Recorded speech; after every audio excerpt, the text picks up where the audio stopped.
one of the unique things that we're known for is the Go Farther power system.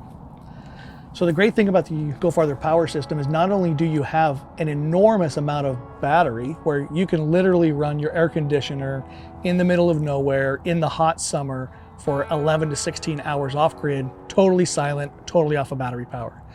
But in addition to that, when the battery gets low, our system is smart enough to know that when it hits 17%, it's going to communicate with the van, it's going to start the motor, it's going to increase the RPMs to a charging level. On a high idle, it'll rapid charge the system in 60 minutes, and then it will shut itself back off, and then you have all that battery to use again and again and again.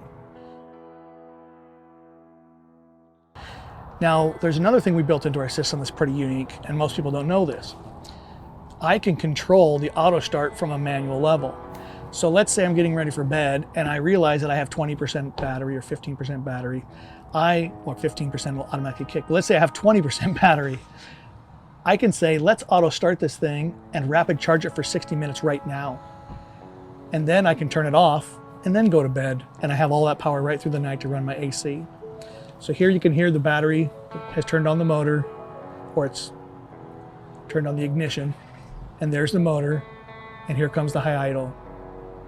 So I can see right here at 98%, my system is drawing 53 watts, lights and things that are in the van right now. In just a second, the system's going to realize that the alternator is sending power to my battery, and this watt will start to increase. So you can see now where that 47 watts is now pushing 6,000, 6,100 watts. I'm pushing 6,000 watts off of a high idle into this battery bank. I could run that for 60 minutes and get about 70–80% of my battery bank left. And then, when I've got enough power, I can say I'm done. And it'll do a 5-second shutdown. Now we're ready to go again. So with our open concept design, we recognize that there's certain features in the van that only make sense when somebody's using them. The Stowaway bench seat is one of those things. The only time you need an extra seat in your van is when somebody's sitting in it.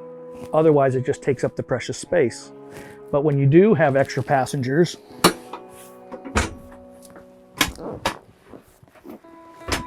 you have a great bench seat, 3-point seatbelt harnesses, child safety restraint hooks built in, and all of this space to run a table between you. But then again, if you had this seat up all the time, it makes the van a lot less usable. For example, I can't even fit between the galley and the bench seat, my unfit self. But now we can just stow it away. And now we get all this space back. So whether you're making breakfast in the morning or whether you're getting in and out of wet snow gear, you can fit 3 or 4 people in your van space all the time for whatever you need it for. So the air conditioner that we install is an undermount AC that runs on 12 volts, so it's a little bit different. We don't mount an AC on the roof so that when you need to use the AC, you're battling the hot sun on the roof. It's actually mounted under the vehicle. The 12 volt system actually runs more efficiently. It's the same voltage as your batteries, so it lasts a little bit longer as well. I was actually in the Eastern Sierras a few weeks ago, hot desert, sunny day. I got up early in the morning to catch the sunrise, and by about 3:30 in the afternoon, I was shot. I was tired, but it was 85 degrees outside. So I put up my window covers, insulated window covers, threw on the air conditioner, jumped on the bed, and turned all the ducts toward me, fell asleep pretty quick. It was great. It cooled down the van quickly, super efficient. Actually woke up about 20 minutes in and it was freezing, and I threw a blanket on and actually turned all the ducts away from the bed so I could finish taking a nap. So the indoor shower, also part of our open concept design, stows away inside the front of the galley until it's time to take a shower. And then we fold the shower pan out, and our shower curtain stows right here in the front with the shower pan and attaches right underneath the vent fan. 4 simple attachment points with L-track connections. Now our shower's set up. Shower curtain entry point is over on this side, as well as your shower head. Pull straight out of the front of the galley. We also built in fasteners for your shower curtain so that they're not just flopping around getting water everywhere.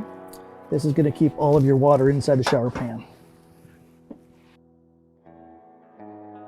One of the things we love about the van is this extended countertop. Also, we extended it with a fold-up extension right here as well. We have an 8-inch deep sink. You'll notice on all of our cabinets these little black screws. These are machine screws because all of our cabinetry in the van is built on TIG welded aluminum framing. It's lighter, it's stronger, it's more durable, it's quieter. You imagine if you put a regular cabinet inside of a van, every time you take it out and drive it on the road, it's like taking your kitchen through an earthquake. It's not designed to last. This is why we designed them differently.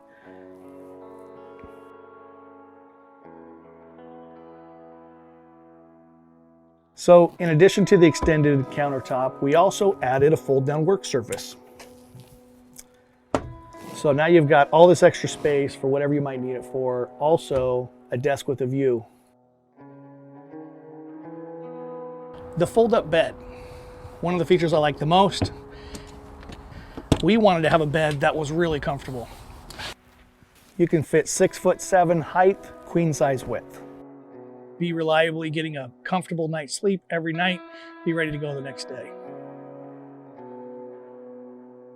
A lot of people ask me, how do we sleep 3 people in a van?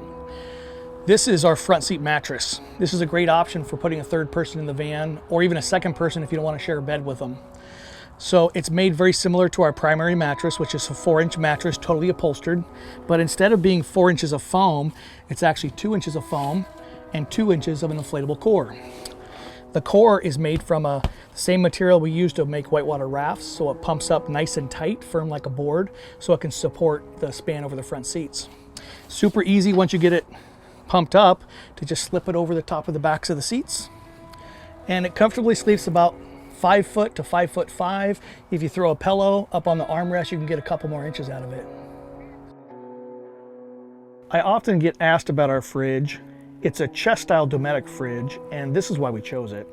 From a standing position, I can open it, and because it's mounted on a pedestal, I can access everything from the bottom of the fridge up from a standing position. Also, it's super efficient. Every time I open it, the only thing that escapes is the hot air. The cold air stays inside. It's hard to beat it, and this is why we love it. We insulate our van as a 4-season van. So all 4 seasons you can feel confident taking your van out. We stuff any and all of the cavities 2 to 4 inches of insulation. We do a radiant heat break with foil and closed cells foam. You'll also notice even the metal, there's not a lot of exposed metal in the van because we wrap it with sound deadening mat and then upholster it. Even the factory bulkhead we pull down and sound deaden and then reassemble it. When you're spending this much money on a van, it just makes sense to have something that's comfortable to drive. So we also included an outdoor shower. So you got your hot water mixer, and your shower head's more of a hose, so you can shower with it if you want to, or you can hose off the kids or the dog or the bike.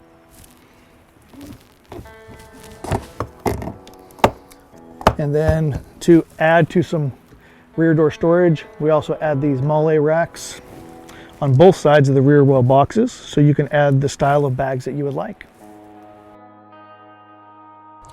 Sleeping 4 people in a van, while sleeping 4 people comfortably in a van, is no easy feat, hence the pop top. The pop top that we install is second to none that we've seen. It's German engineered. You can see one of the main differences is we don't cut off the whole roof to install it. We actually just cut a porthole to access the sleeping area. So it's like having a 2-bedroom or a penthouse sleeping area on a van. With the outside of the van, we upgrade the suspension. We do a all-terrain tire, actually an oversized all-terrain tire. We do aftermarket alloy wheels. We put a 2-inch lift and fast adjust rear adjustable shocks by Falcon. All of this gets you a little more clearance, more confidence when you get off the road. We also have skid plates underneath. On this particular van, we have a front bumper by Backwoods Adventure Mods, where we can get our 12,000-pound winch and all of our LED lights. The roof, we run a low-profile roof rack with the side mounted ladder, and then you can see the Fiamma awning on this side. On this particular vehicle, we added the Backwoods Adventure Mods front bumper for the Ford Transit, and as you can see, we're able to get 4 light pods, LED light pods, as well as a light bar and a 12,000 pound Warren winch, so you can help your friends out if they need it. Our side mounted ladder is great. It's actually mounted to the body underneath and the roof rack on top, and what that means is it's super sturdy. We also offer a smart plug, stainless steel, super heavy duty. You've got your water fill and your city water bypass on the back here.